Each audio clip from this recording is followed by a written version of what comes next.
into One Bills Live. Maddie Glab here, holding down the fort. Steve Tasker, Chris Brown, they decided to take the day off, so it's just me, but I am joined by someone who is super special to this fan base. It is former Bills quarterback Drew Bledsoe. He had 4 Pro Bowl appearances and a former Super Bowl champion from his time with the Patriots.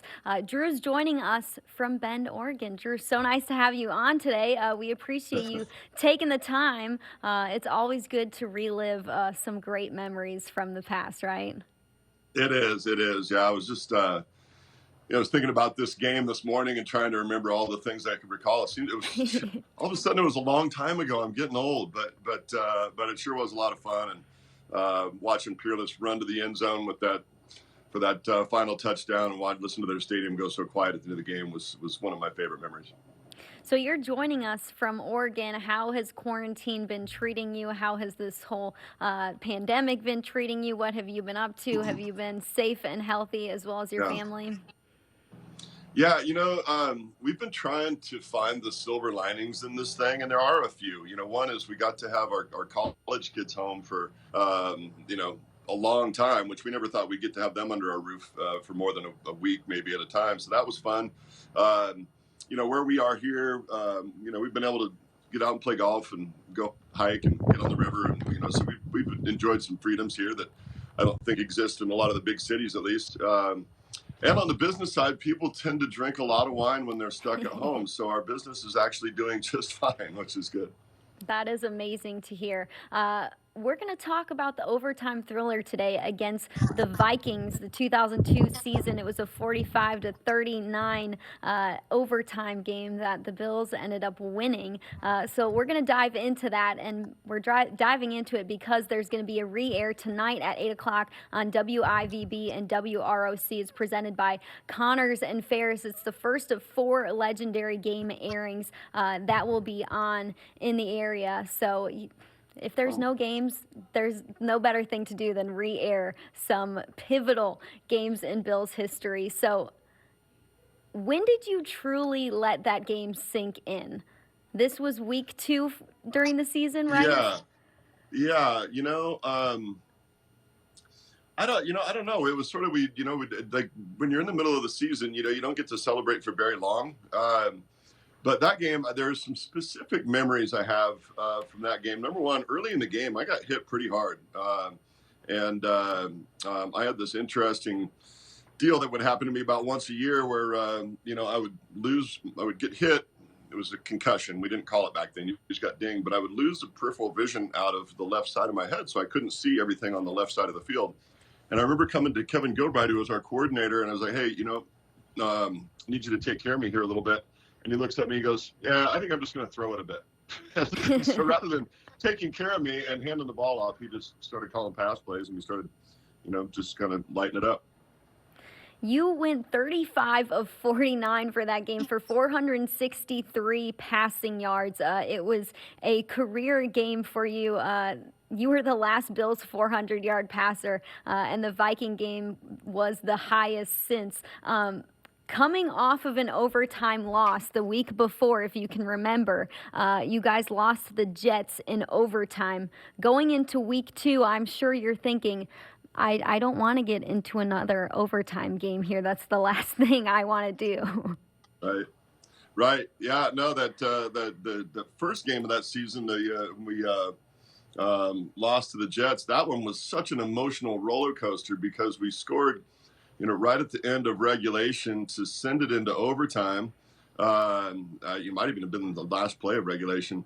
And then they take the opening kickoff of overtime, take it back for a touchdown. So we went from just, the highest of highs, tying the game up at the very end of the game to losing at the end.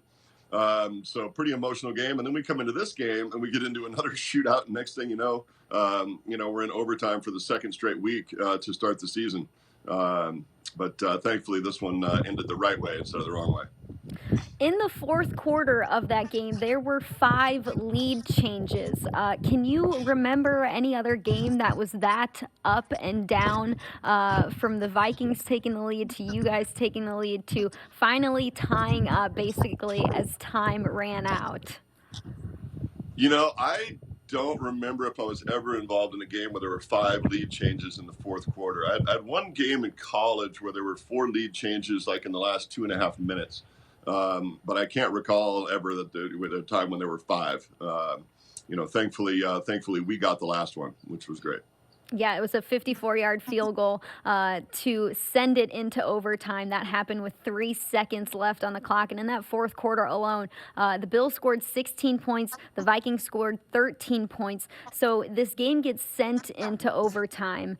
And what can you remember before Peerless Price had that 48-yard touchdown grab from you? Yeah, I don't have a lot of recollections of what the rest of the drive was like. I just remember watching Peerless catch that ball, and all of a sudden, once Peerless turned on the Jets, nobody was going to catch him, right? So once he turned upfield and started to go, I was like, yeah, the game's over.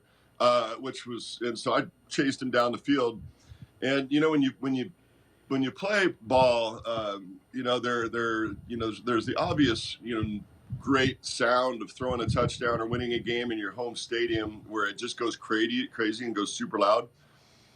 But I think it might even be a better sound when you're in the opposing stadium and it's incredibly loud. People are just going crazy, and the old Metrodome was really, really loud.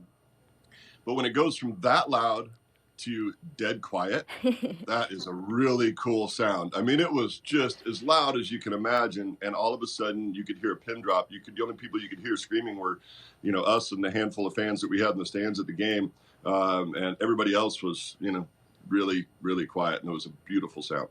Oh, that has to be the best to be able to silence an away crowd. But we have some beautiful sound here ourselves today.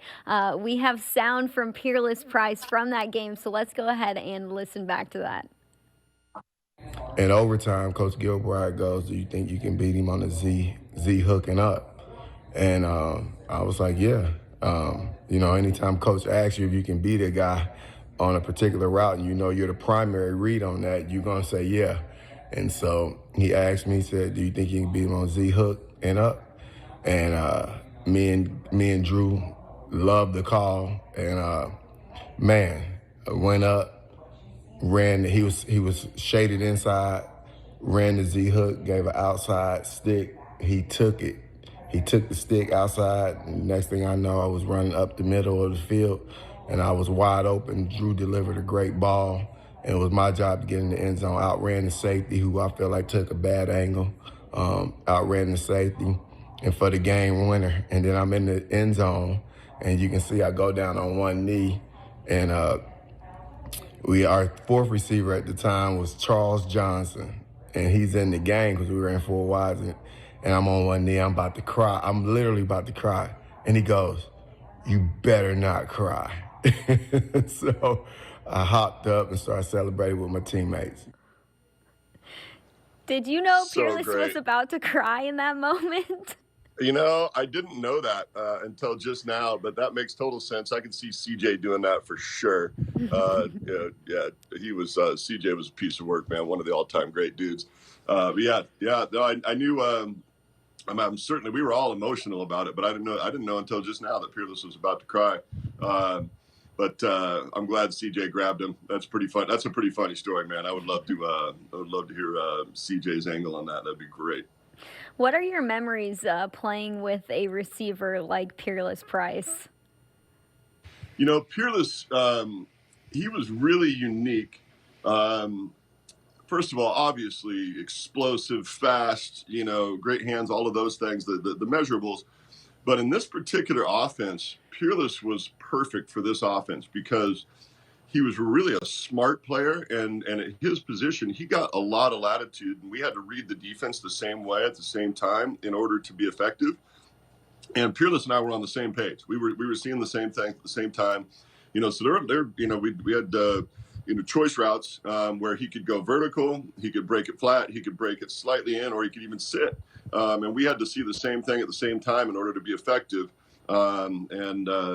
Peerless we were on the same page all the time. I never had to guess where he was going. He always made the right decision at the right time. And so he was really uniquely suited for this offense because in addition to his explosiveness and his talent, He was also a guy that could make very quick and very accurate decisions on the fly, which is not easy. That's not a slight on anybody else, but when you have to in real time watch the way a safety moves and watch the way the coverage moves and make a decision and do the exact right thing at the same time that your quarterback is seeing it, that requires some fast processing, and he was able to do that. Got to give some love to the defense in this game because the Bills defense racked up 5 sacks on Dante Culpepper in that game. He also had 3 fumbles, if you remember, which led to 13 points on the scoreboard as well. What do you remember about the defense from that game and from that season? I remember them getting after Dante in that game, and when you're playing quarterback, it's a difficult job no matter what. But when you're getting hit a bunch, that makes your job that much harder. And so our defense made things very difficult on him. And anytime that your defense can give you some turnovers, that's going to be a huge advantage for you. So, yeah, tip of the cap to our D. Stepped up when they had to. Got after the quarterback, created some turnovers, and gave us a chance to come back and win the game. How many times have you rewatched this game? Honest truth, I've never watched it. We watched it. I mean, we watched it obviously in film that week.